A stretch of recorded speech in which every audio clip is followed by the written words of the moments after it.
Assalamualaikum warahmatullahi wabarakatuh. Salam satu data, kembali bersama Ahad Channel 12. Kali ini saya akan berbagi informasi mengenai PPPK model baru, benarkah bukan ASN lagi? Ini bocoran dari Kepala BKN, untuk lebih jelasnya simak informasi ini sampai selesai dan pastikan kawan-kawan sudah subscribe channel ini agar tidak ketinggalan tutorial dan informasi terbaru lainnya.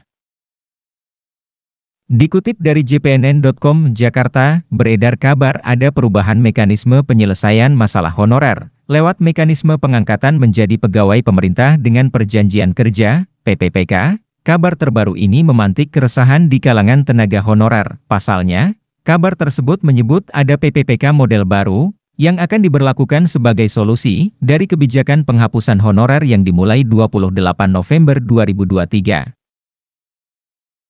Solusi tersebut merupakan kesepakatan antara Kementerian Pendayagunaan Aparatur Negara dan Reformasi Birokrasi, Kemenpan-RB, Badan Kepegawaian Negara, BKN, dan Asosiasi Pemda pada rapat koordinasi 18 Januari 2023, Ketum Forum Guru Honorer Negeri Lulus Passing Grade seluruh Indonesia, Hetty Kustrianingsih bahkan menyebutkan, isu panas mengenai PPPK model baru ini sudah beredar beberapa pekan terakhir. Berkembang isu bahwa PPPK bukan lagi aparatur sipil negara, ASN.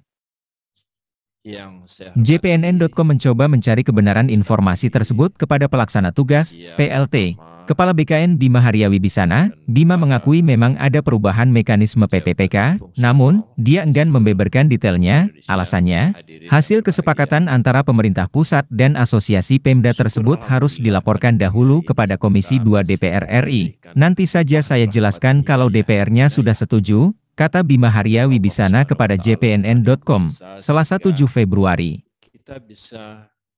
Dia menegaskan PPPK tetap ada, tetapi dengan pengaturan berbeda, mengenai isu bahwa PPPK model baru ini menghilangkan status sebagai ASN, dibantah Bima. Enggak benar itu. PPPK ya, tetap ASN, kan ada di UU Nomor 5 Tahun 2014 tentang ASN. Tegasnya, di dalam UU Nomor 5 Tahun 2014 disebutkan ASN itu terdiri dari PNS dan PPPK, kedudukan keduanya diperkuat dengan turunannya PP Manajemen PNS dan PP Manajemen PPPK. Untuk menghindari kesalahpahaman di kalangan honorer, Bima mengingatkan Badan Kepegawaian Daerah, BKD, maupun Badan Kepegawaian Pengembangan Sumber Daya Manusia, BKPSDM, untuk tidak memberikan informasi maupun pernyataan yang belum ada landasan hukumnya. Seluruh BKPSDM dan BKD tidak punya info mengenai pengaturan terbaru PPPK ini. Mereka juga tidak punya kewenangan menjelaskan kebijakan yang belum ada, sambung Bima Haryawibisana.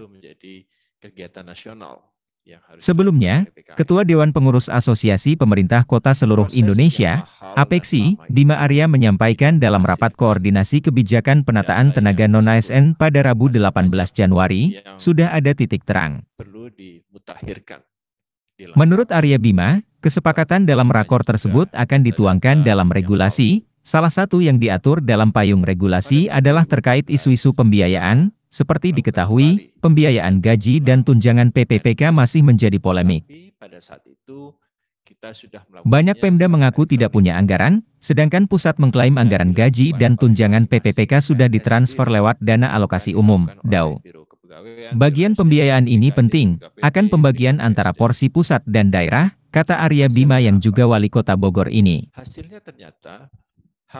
Senada itu, Ketua Umum Asosiasi Pemerintah Kabupaten Seluruh Indonesia, APKASI, Sutan Rizka Tuanku Kerajaan, menerangkan regulasi yang akan disusun ini diharapkan menjadi solusi yang menguntungkan kedua belah pihak.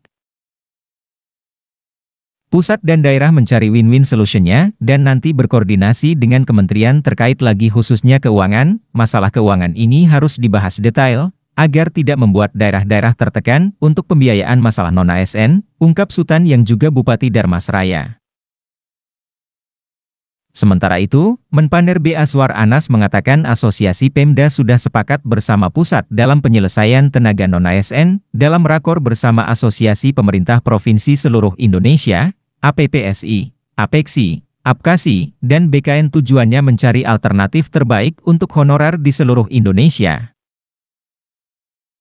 Alhamdulillah, sudah mengerucut, dan akan dirumuskan ulang oleh tim dari Asosiasi Pemda, ucapnya. Terkait pembiayaan gaji dan tunjangan PPPK, Menteri Anas dalam beberapa pertemuan dengan Asosiasi Pemda dan Komisi 2 DPR RI menyampaikan sejumlah usulan kepala daerah.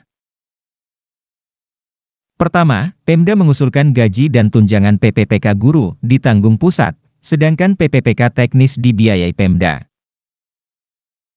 Kedua, Pemda mengusulkan agar gaji pokok ditanggung pusat, Pemda menanggung tunjangan. Selain itu, Menteri Anas juga pernah mengungkapkan 3 opsi yang digodok pemerintah, yaitu diangkat seluruh honorar menjadi ASN, diberhentikan semuanya. Dan, terakhir diangkat ASN berdasarkan skala prioritas. Demikian informasi kali ini, jangan lupa share info ini agar yang belum tahu menjadi tahu. Terima kasih perhatiannya, salam satu data, sukses selalu ya kawan-kawan. Wassalamualaikum warahmatullahi wabarakatuh.